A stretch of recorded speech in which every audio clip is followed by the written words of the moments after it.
오늘은 주연절입니다. 그리고 주님 수세 주일입니다. 우리는 교회력으로 예배를 드리며 우리가 세상의 달력은 잘 알지만 실제적으로 교회력을 잘 우리가 알지 못하기 때문에 우리 교회는 특별히 이제 교회력을 중심으로 예배를 드리고 있습니다. 주보에 보시면 주연절이 어떤 날인지가 잘 나와 있습니다. 주연절 에피파니, 주님이 나타나신 날이다.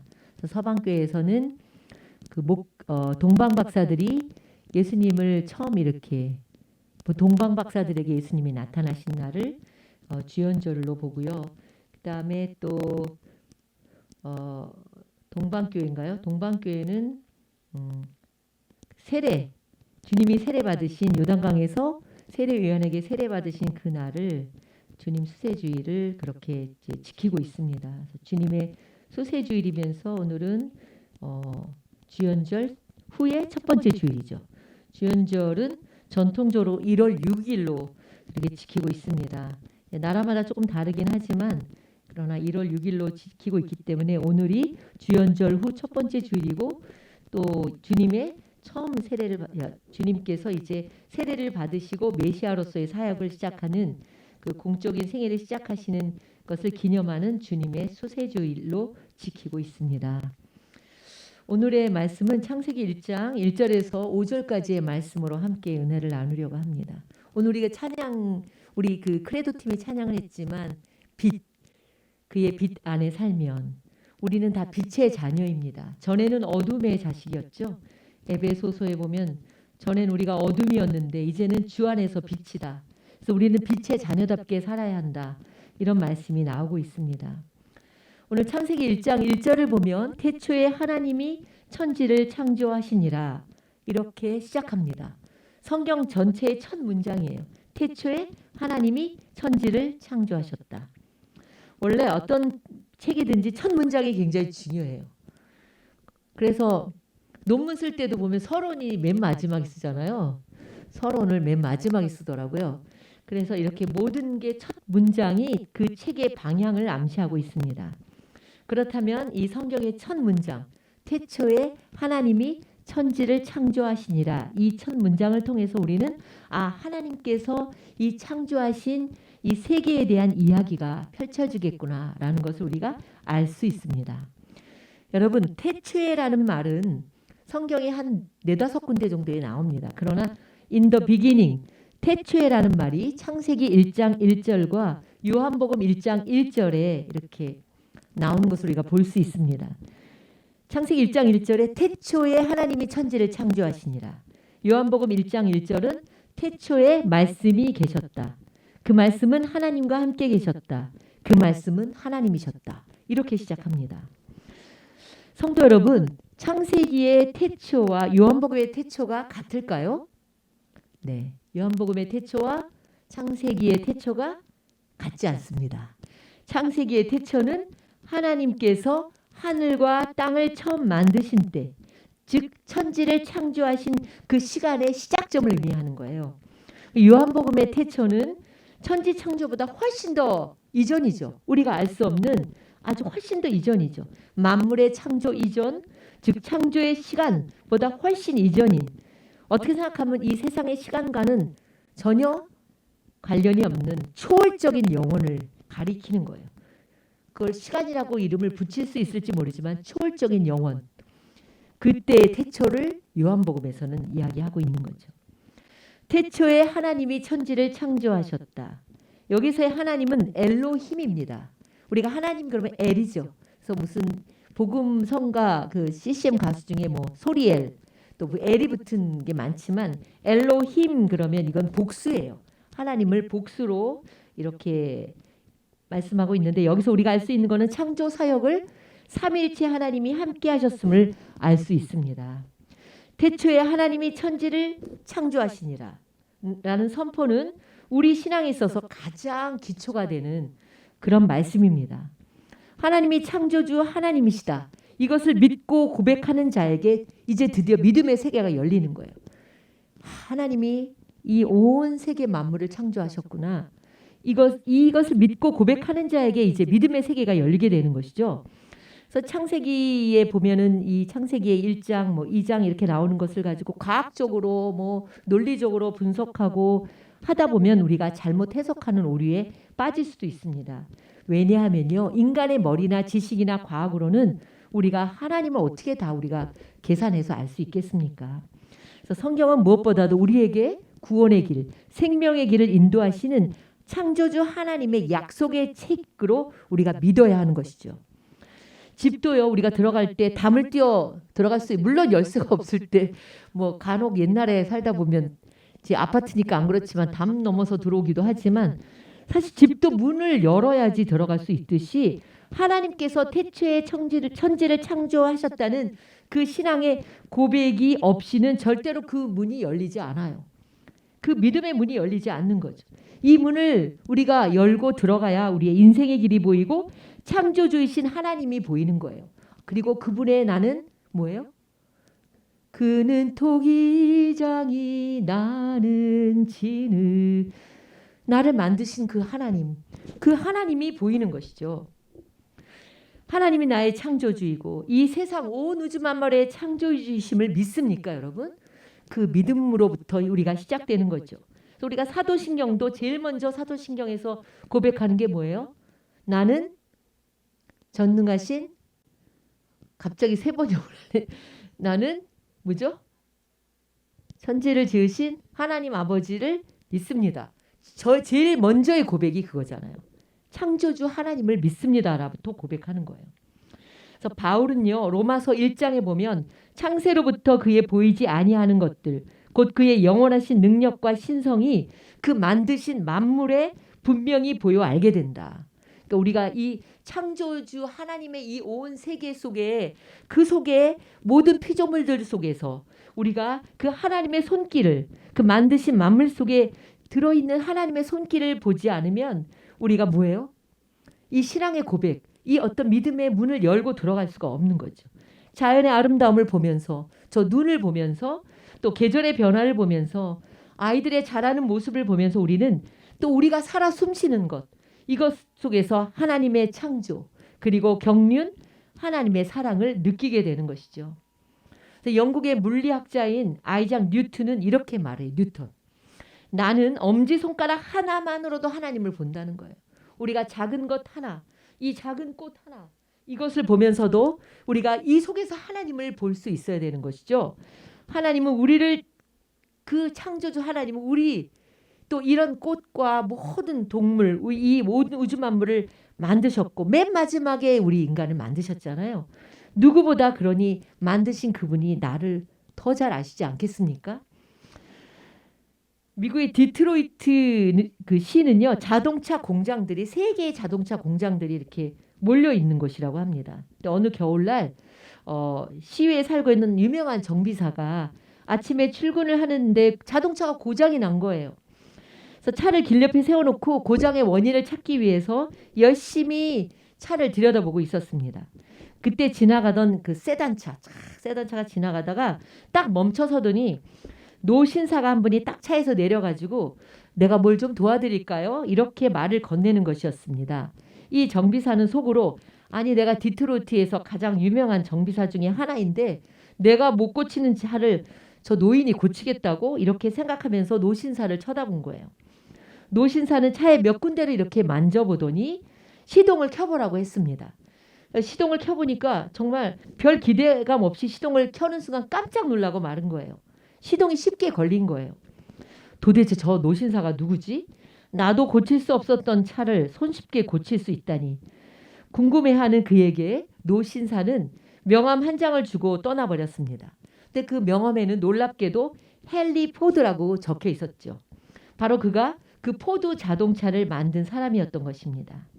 사랑하는 성도 여러분, 하물며 창조주 하나님, 나를 만드신, 나를 지으신 창조주 하나님께서 나에 대해서, 나의 앞날에 대해서, 나의 모든 삶의 모든 부분을 나보다도 더 잘 알고 계시지 않겠습니까? 그러나 우리는 때로는 하나님이 나를 생각하지 않으신다, 이렇게 낙심하고 그럴 때가 있다는 것이죠. 그런데 사실은 나보다 나를 더 잘 아시는 분이 딱 한 분이 계시는데 그분이 누구예요? 하나님이시라는 거죠. 남편이 나를 잘 알겠어요? 아내가 내 마음을 어떻게 알겠어요? 자식이 나를 알아주겠어요? 그렇잖아요. 그러나 하나님은 나의 모든 것을 내 속 깊은 것까지도 다 아시는 분이시라는 거죠. 2절에 보면 땅이 혼돈하고 공허하며 어둠이 깊음 위에 있고 하나님의 영은 물 위에 움직이고 계셨다. 이렇게 말씀하고 있습니다. 창조가 시작되기 바로 전에 상태죠. 땅은 혼돈하고 공허하고 어둠은 깊음 위에 있고 하나님의 영은 물 위에 움직이고 계셨다는 거죠. 어둠이 깊음 위에 있다. 하나님이 창조를 시작하기 전 바로 직전의 상황을 이야기하는 것입니다. 여기 어둠은 단순한 어둠이 아니에요. 혼돈과 공허의 상태입니다. 여러분 캄캄한 극장 안에 갑자기 정전이 되고 비상구마저 꺼져버리면 어떻게 될까요? 굉장히 혼돈이 찾아오죠. 나가야 되겠는데 이 무질서 속에서 우왕좌왕하게 되는 것이죠. 불이 나거나 그럴 때 가장 어려운 게 뭐예요? 정전이 돼버리잖아요. 정전이 돼버리면 어두울 때 그 속에서 비상구를 찾지 못해서 우왕좌왕하고 혼돈과 무질서를 우리가 경험하게 되는 것이죠. 이처럼 하나님이 우리 인생에 오시지 않으면 인간의 삶은 공허와 혼돈이죠. 혼돈이 뭐예요? 카오스죠. 혼돈의 카오스 이런 얘기 많이 쓰잖아요. 무질서와 혼돈과 공허 속에 살아가게 되는 거예요. 사람의 마음도 마찬가지죠. 그 주님이 오셔서 주님이 그 빛이 비춰주지 않으시면 어둠에 갇혀 있게 되는 거예요. 그래서 제일 먼저 하나님이 창조하신 게 무엇이에요, 여러분? 빛이죠, 빛. 빛이 있으라 하니까 빛이 있었어요. 이 빛은 뭐예요? 태양빛이 아니에요. 태양이 만들어지기 전에 빛이죠. 태양은 넷째 날 이 해와 달과 또 그 광명들이 그때 이제 창조가 되었죠. 이 빛은 태양이 만들어지기 전에 빛입니다. 하나님이 창조하신 모든 것 중에 빛이 가장 먼저 창조하신 것에는 의미가 있습니다. 빛은 모든 생명의 기본이에요. 빛은 하나님의 임재의 상징입니다. 하나님이 만드신 빛은요. 빛이 작은 것도 캄캄할 때 빛이 들어오면 어때요? 그 어둠이 다 물러가죠. 어둠을 다 몰아내는 거예요. 불을 켜면 바퀴벌레들이 어떻게 해요? 싱크대에 요즘은 이제 바퀴벌레가 별로 없지만 문을 컴컴한데 문을 확 열면 빛이 탁 들어가면 바퀴벌레가 막 도망을 가잖아요. 어둠은 이처럼 빛을 싫어합니다. 우리의 신앙의 출발도 빛입니다. 이사야 9장 2절에 흑암에 행하던 백성이 큰 빛을 보고 사망의 그늘진 땅에 거주하던 자에게 빛이도다. 이런 말씀이 있습니다. 빛이 없다면 이 땅에 빛이 없다면 우리는 아직도 어둠 속에 혼돈과 공허에 쌓여 살 수밖에 없는 인생인데 우리에게 주님의 빛으로 우리의 삶을 비추어 주시기 때문에 우리의 삶이 이렇게 달라진 것이죠. 빛이 없으면 생명은 불가능해요. 모든 생명은 빛 때문에 존재합니다. 그래서 사도 바울도 다메섹 도상에서 그 찬란한 빛을 만났을 때 그 빛이 태양빛이 아니었던 거죠. 정오의 태양빛보다도 더 밝은 빛이 그에게 다가오자 그 빛을 보는 순간 이 눈이 멀어버린 거죠. 그 빛은 어디서부터 온 거예요? 하나님으로부터 온 빛이에요. 그 빛은 생명을 가져오는 빛이었던 것이죠. 생명을 가져오는 빛. 그래서 우리는 다 이 빛을 받은 사람이에요. 요한복음 8장 12절에 예수님이 이렇게 말씀하십니다. 나는 세상의 빛이니 나를 따르는 자는 어두움에 다니지 아니하고 생명의 빛을 얻으리라. 곧 뭐예요? 예수님은 세상의 빛이고 그 빛은 생명의 빛이라는 거죠. 생명의 빛이고 빛이 생명인 거예요. 그래서 여러분의 마음이 어둡다는 것은 빛이 없는 거예요. 어두운 마음이 어떤 마음이에요? 방탕, 음란한 마음, 정욕대로 사는 마음, 미련하고 어리석은 마음이죠. 그래서 미련하고 어리석은 자는 그 마음에 이르기를 하나님이 없다고 해요. 어두운 마음은 어떤 마음이 어두운 마음이냐면 겉과 속이 다른 마음이에요. 속은 더러운데 겉은 깨끗하게 보이려고 하는 그런 마음. 또 어두운 마음은 세상 근심과 걱정과 두려움이 가득한 마음이에요. 그 근심과 두려움이 우리에게 오면 우리의 마음을 어둡게 하거든요. 또 어두운 마음은 뭐예요? 악한 영에 붙들려 있는 마음인 거예요. 다른 사람들을 미워하고 속이고 그리고 온갖 악한 행동을 저지르는 그 마음들이 다 어두운 마음이죠. 빛이 오지 아니하시면 예수 그리스도의 빛이 비추어지지 아니하시면 그 마음의 어둠은 물러가지 않습니다. 누가복음 12장 2절에 보면 예수님께서 바리새인들의 누룩, 외식을 주의하라고 말씀하십니다. 감추인 것이 드러나지 않을 것이 없고 숨긴 것이 알려지지 않을 것이 없다. 이렇게 말씀하십니다. 빛이 오면 모든 것이 드러나게 되어 있어요. 우리 마음 안에도 지하실이 있습니다. 우리 교회도 지하실이 있죠. 지하실에 어떤 걸 갖다 놔요? 온갖 못 쓸 것들을 잡동사니를 갖다 놓지 않습니까? 그런 것처럼 우리 마음 안에도 지하실이 있어요. 지하실에는 못 쓸 것들을 갖다 놓고 캄캄해서 뭐가 있는지 잘 보이지 않습니다. 불을 켜야만 보이는 것이죠. 마찬가지로 우리 사람의 마음에 그 어느새 자리 잡은 어둠들이 있다는 거죠. 내 속 구석구석에 있는 거예요. 빛이 오기 전에는, 예수 그리스도의 생명의 빛이 비추기 전에는 내 마음속에 있는 어둠의 정체를 우리가 알 수 없을 때가 많습니다. 어둠이라는 건 내 안에 열등감, 또 두려움, 또 분노, 미움, 질투, 시기, 탐욕, 음란, 우울, 불안, 이런 모든 것들이 다 어둠이죠. 사실 마음에 어둠이 없는 사람은 없습니다. 이런 어둠이 다 있어요. 근데 그 어둠을 감추려고 포장할수록, 숨으려고 할수록 그 어둠이 더 커져서 결국은 그 어둠이 나를 삼키게 되는 거예요. 어둠 속에 있으면 빛이 안 비치니까 자기가 뭐가 어둠인지 그림자인지도 모릅니다. 사실 요즘 굉장히 신문에서 또 방송에서 오르내리는 정인이 사건을 잠깐 말하지 않을 수 없습니다. 우리 사회의 어두운 부분들, 교회의 어두운 부분들을 그대로 드러낸 사건이라고 할 수 있습니다. 사실 아이를 입양하면은 사회에서 좋은 이미지를 갖죠. 어떻게 저렇게 좋은 일을 하지? 또 많은 사람들이 뭐예요? 좋은 일을 한다고 칭찬합니다. 그러나 보이지 않는 가정에서의 그 생활은요, 희생이고 인내인 거예요. 보이기에 좋은 것만 우리가 보입니까? 가정생활이 어떻게 좋은 것만 보여요? 아이도 하나를 기르다 보면 그 아이에게 더 좋은 것보다는 기저귀 갈아줘야죠. 울면 또 우니까 또 다들 내줘야죠. 밥을 안 먹으면 밥을 먹을 때까지 인내하고 기다려줘야죠. 이렇게 보이지 않는 가정에서의 생활은 희생이고 그리고 인내입니다. 그런데 우리가 단지 입양만의 일은 아닙니다. 결혼을 하고 가정을 이루고 살아가는 것, 결혼하고 웨딩마치 딱 하고 신혼여행 갔다 오면 너무 행복할 것 같죠. 그러나 기다리는 모든 것은 뭐예요? 가정생활은 그런 웨딩마치와는 상관이 없는 거죠. 가정에서는 얼마나 많은 희생과 인내와 보이지 않는 헌신이 필요합니까? 또 자녀를 키우는 일도 마찬가지. 내 자녀를 키우는 것도 얼마나 힘든 일들이 많습니까? 또 여러분 직장생활 해보세요. 직장생활이 S 회사에 들어갔다, 무슨 뭐 K 회사에 들어갔다, 이게 중요한 게 아니라 직장 생활을 막상 해보면 그 안에서의 얼마나 힘든 일들, 정말 당장이라도 사표를 던지고 나오고 싶은 그런 일들이 얼마나 많습니까? 또 사업을 하면 어때요?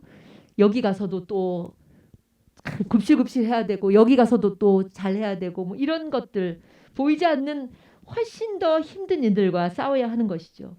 힘든 일, 희생해야 하는 일, 속상한 일이 얼마나 많습니까? 그런 것이 아니고 내가 겉만 보고 살아간다면, 겉에 있는 것만 보고 살아간다면 그거는 정말 잘못 사는 것이죠. 그런 인생은 없는 거예요. 껍데기가 아주 화려한 것만 있는 그런 인생은 없는 거죠. 언제나 우리는 이 말씀의 빛, 성령의 빛, 생명의 빛, 예수 그리스도의 빛으로 내 안과 밖을 그 빛으로 비추어 보아야만 알 수 있는 거예요. 여러분의 가정에도 어둠이 너무나 많을 것입니다. 그곳에 하나님의 빛, 말씀의 빛, 생명의 빛이 비춰야만 우리가 그 어둠에서부터 나올 수 있는 거죠. 여러분, 참된 그리스도인은 누구입니까? 참된 신앙인은 누구입니까? 내 안에 우리 가정의 어둠을 볼 줄 알아야 그 사람이 참된 신앙인인 거예요. 나는 전혀 어려움이 없어. 나는 전혀 뭐 아무것도 없어. 너무 좋아. 난 너무 성령 충만해갖고 너무 어둠이 없어. 그거 뭐 빛만 있는 그런 인생이 있습니까? 그렇지 않아요. 참된 신앙인은 내 안에 어둠을 볼 줄 알아야 돼요. 내 가정의 어둠을 볼 줄 알아야 돼요. 성령이 오시면 내 안에 모든 감추인 것을 드러나게 하시기 때문에 감추인 것이 하나도 없게 다 드러나게 하신다는 거예요. 여러분 건강 검진할 때 엑스레이 찍어 보시잖아요. 또 무슨 감마선 요즘은 뭐 CT를 컴퓨터로 단층 촬영하는 게 그 엑스레이를 여러 번 뭐 이렇게 단층으로 촬영하는 거라고 하더라고. 그 빛이잖아요. 엑스레이도 빛이잖아요. 그 빛으로 촬영할 때 안을 들여다보면서 우리가 아 여기는 뭐 허리가 어떻습니까? 휘었습니다. 여기는 이렇습니다. 이렇게 이야기를 하지 않습니까? 빛이 비춰져야 속이 보이듯이 성령의 빛이 우리 안에 비춰질 때 내 마음의 어두움들을 보게 되고 그 어두움이 물러가게 되는 것이죠. 어둠을 안 보려고 하면 안 되는 거예요. 어떤 사람은 자꾸 다른 사람의 어둠은 보이지도 않으면서 그 어둠을 보려고 하고 자기 안에 있는 그 어둠을 보지 않으려고 하는 사람들이 너무 많은 거죠. 그래서 바울 사도는요. 주님을 만나고 난 후에 이런 고백을 해요. 로마서 7장에 보면 자신 안에 이렇게 악한 탐욕과 또 아주 악한 것들이 가득한 자신의 모습을 보게 되면서 탄식하게 되는 거죠. 로마서 7장 19절에서 20절에 나는 내가 원하는 선한 일은 하지도 않고 도리어 원하지 않는 악한 일을 한다. 내가 해서는 안 되는 것을 하면 그것을 하는 것은 내가 아니라 뭐예요? 내 속에 자리를 잡고 있는 죄다. 이렇게 고백합니다. 여러분 참된 신앙인은 내 안에 끊임없이 꿈틀거리는 내 안에 그 어둠들을 볼 수 있어야 돼요. 그 어둠과 씨름해야 되는 거죠. 그리고 그 어둠에 성령의 빛이 비추어지시도록 기도하며 그 어둠이 물러가도록 하나님의 말씀의 빛으로 내 안을 조명하는 것. 이게 참된 신앙인이죠. 거짓 신앙인은 어떤 사람이에요? 자신의 어둠을 못 보는 거예요. 아니에요. 보려고 하지 않아요. 그저 겉모습만 보다 보니 그게 어떻게 결국은 더 큰 어둠에 자기가 잡혀버리고 마는 거죠.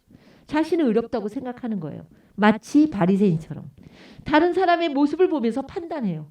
그러나 자기의 모습은 보지 못하는 거죠. 이것이 지금의 우리 이 땅의 모든 교회 그리스도인들의 문제인 거예요. 저와 여러분들의 문제이기도 합니다. 성도 여러분, 사랑하는 성도 여러분, 언제나 내 안에는요. 악해질 수 있는 요소가 남아있음을 명심해야 돼요.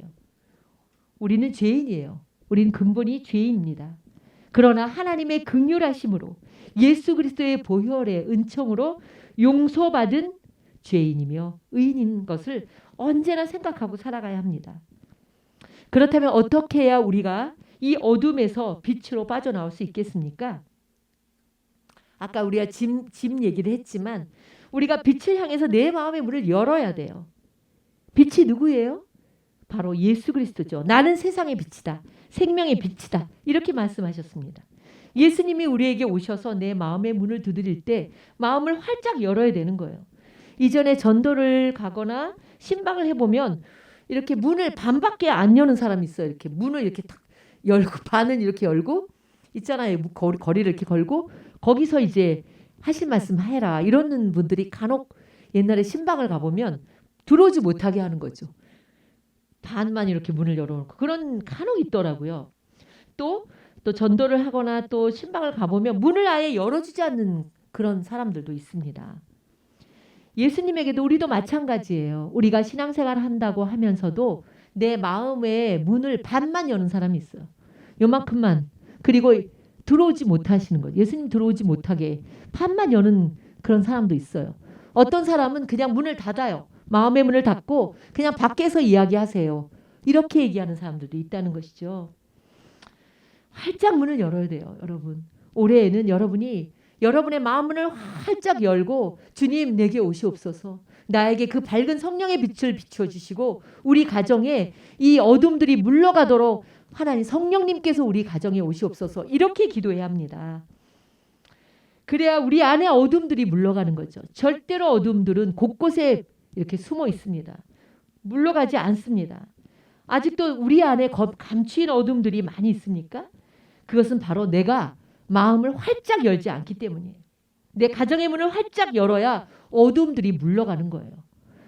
나에겐 왜 이렇게 어려움들이 많고 나는 늘 왜 이렇게 열등감이 생기고 미운 마음이 생기고 그리고 늘 이렇게 뭔가 어떤 세상의 것이 더 좋고 뭔가 남이 보이지 않는 숨은 뭔가 어둠의 비밀들이 있다. 그것은 뭐예요? 내 마음의 문을 활짝 열지 않기 때문이에요. 태양빛이 식물에게 비춰야 강합성을 통해서 꽃이 피고 열매를 맺듯이 빛이 우리 안을 곳곳을 비추어야만 빛의 열매를 맺기 시작하는 거예요. 빛이 비치면 저절로 열매가 맺히게 되어 있어요. 빛의 열매는 착함과 의로움과 진실함이라고 갈라디아서 이렇게 말씀하고 있습니다. 이 착함은요, 성령의 열매인 양선과 같은 거예요. 아가도시네라고 해서 이 성령의 열매 중에 양선이 바로 착함의 열매인 거예요. 이 착함은 빛이신 주님이 내 안에 들어오실 때 저절로 맺어지는 열매예요. 그래서 내가 착해야지, 내가 착하게 보여야지 이래서 되는 게 아니라 내가 성령의 빛이 내 안에 오시면 내가 착한 일을 하지 않을 수 없는, 그리고 내가 정말 진실하지 않을 수 없는 그런 열매가 저절로 맺혀지는 거라는 거죠. 위선이 참 무서운 거예요. 신앙생활 여러분, 위선적인 신앙생활을 하면 안 돼요. 그 뭐 속으로는 전혀 그렇지 않은데 겉으로 사랑하는 척, 의로운 척, 진실한 척 하는 게 이게 위선인 거잖아요. 위선적인 신앙생활. 그래서 제가 여러분에게도 언제나 우리 성도들에게 얘기하는 게 예배를 잘 드리십시오. 뭘 봉사하기 이전에 예배를 잘 드리고 내가 하나님께 기도하면서 뭔가 내가 진실한 삶을 살아가면서 그 다음에 그 열매는 저절로 맺어지는 것이지, 내가 예배를 잘 드리지 않고 다른 걸 아무리 해도 그것은 우선순위가 아니에요. 예배를 통해서 하나님을 바라보고 하나님의 말씀을 듣고 하나님을 찬양하고 하나님께 기도하면서 우리가 그 빛이신 주님의 생명이 내 안에 들어와야만 이런 열매들이 맺혀지는 거죠. 위선적인 신앙생활을 하면 안 된다는 거예요. 말과 행동이 다르면 안 돼요. 다른 자녀들과 자꾸 비교하고 시기하고 질투하고, 이것도 다 어둠의 일들이에요. 음란 보이지 않는데 해도 하나님은 다 아시잖아요. 미움, 또 쾌락을 즐기며 은밀하게 살아가는 이 모든 것이 어둠의 일입니다. 감추어진 것은 드러나지 않는 것이 없습니다. 아, 이거는 아무도 안 보이니까 드러나지 않을 거예요. 천만의 말씀입니다. 하나님은 그 악이 차면 반드시 세상 만천하에 드러나게 하신 하나님이십니다. 우리가 이중적인 생활을 하면 언젠가는 다 드러나게 되어 있다는 것이죠. 알퐁스 도테의 별이라는 그런 아주 짧은 단편 소설이 있습니다. 그 마지막 부분에 보면은 그 대신 심부름을 왔다가 집에 돌아가는 그 집 주인 집에 아가씨가 있어요. 스테파네트라는 아가씨가 그 강이 범람해서 물에 빠졌다가 다시 돌아가지 못하고 어두워져서 다시 그 목동에게 돌아와서 그 목동의 어깨에 기대어 잠든 모습을 이렇게 묘사합니다. 이따금 나는 별들 중 가장 가냘프고 빛나는 별님 하나가 그만 길을 잃고 내려와 내 어깨에 내려앉아 고이 잠들어 있노라고 상상했다. 이 목동이 이렇게 이야기하는 거죠. 그 너무나 아름다운 천사 같은 스테파네트 아가씨가 집에 돌아가지 못하고 와서 밤을 지새우면서 모닥불을 켜고 밤을 지새우면서 이야기를 하다가 슬며시 잠이 들어서 자기도 모르는 사이에 목동의 그 어깨에 기대고 그렇게 잠든 모습을 보면서 목동이 그렇게 표현을 하는 것이죠. 저 높고 높은 그 하늘의 별 중에서 가장 가냘프고 가장 빛난 별님 하나가 그만 길을 잃고 내 어깨에 내려앉아서 이렇게 잠들고 있구나, 이렇게 표현한 거예요. 여러분, 여러분의 옆에 또 내 옆에 잠시 나를 기대고 있는 별은 누구입니까? 우리가 옷깃을 스치고 지나가도 인연이라고 하는데 우리 인생길에서 만난 내 옆에 그 귀한 존재, 그것이 내 아내일 수도 있고 내 남편일 수도 있고 내 자녀일 수도 있습니다. 또 내가 도와줘야만 하는 힘없는 그런 약한 우리의 나를 스쳐 지나가는 그런 사람일 수도 있습니다. 그들을 내가 섬기고 사랑하고 존중하는 마음, 그 별이 하나 내려왔구나, 내 어깨에 잠시 이렇게 기대고 있구나, 이런 것을 느낀다면, 그들을 그렇게 존중하는 마음을 갖는다면 그것은 사실 예배만큼 가치가 있는 거예요.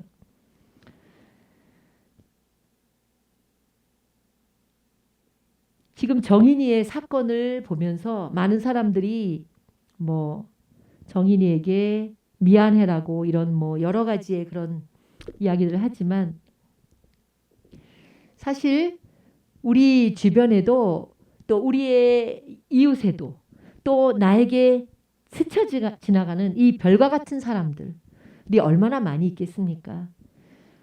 참된 그리스도인은 그러한 소중한 것들을 그냥 지나치면 안 되는 거죠. 그래서 어떤 때 이제 자녀도, 근데 제가 보니까 그 데이터를 보니까 입양의 한 아이들의 그 학대가요 그렇게 많지 않아요. 0.1%인가? 자기 자녀 학대하는 게 그게 훨씬 더 많아요. 8%, 제가 봤는데 훨씬 더 많아요. 그러니까 자꾸 입양한 가정들에 대해서 그런 눈으로 봐도 안 된다는 것이죠. 아동 학대가 그렇게 많다는 거예요. 그저께인가 어제도 뉴스에 보니까 그건 친엄마인데도 밥을 주지 않고 하니까 아이가 그렇게 나와서 또 물건을 훔치다가 또 걸리고 이런 이야기들이 있다는 것이죠. 우리가 참 빛의 자녀인 우리가 전에는 어둠이었지만 우리가 주 안에서 그 주님의 빛을 받았다면 이제는 빛의 자녀답게 살아가야 하는 거예요.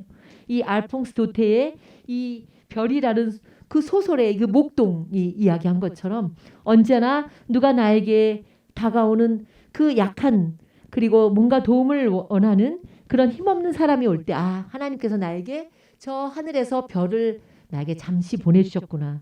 아이가 미워서 손이 올라갔다가도 아, 별이다.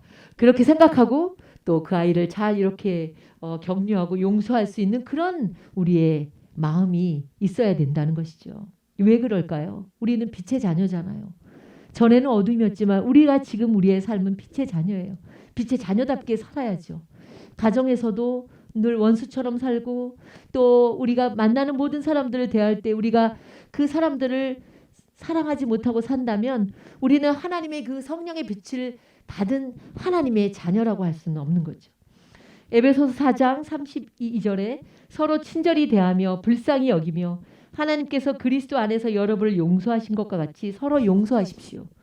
빌립보서 4장 5절에 여러분의 너그러운 마음을 모든 사람에게 보이십시오. 주님께서 오실 날이 얼마 남지 않았습니다. 이런 말씀이 나오고 있습니다. 사랑하는 성도 여러분, 여러분 오늘 여러분의 어깨에 또 우리 교회의 어깨에 또 내 어깨에 기대고 싶어하는 그 별은 누구입니까? 네, 기도하겠습니다. 사랑의 하나님, 언제나 하나님 앞에 용서받은 죄인임을 기억하는 저희들이 되게 하여 주옵소서.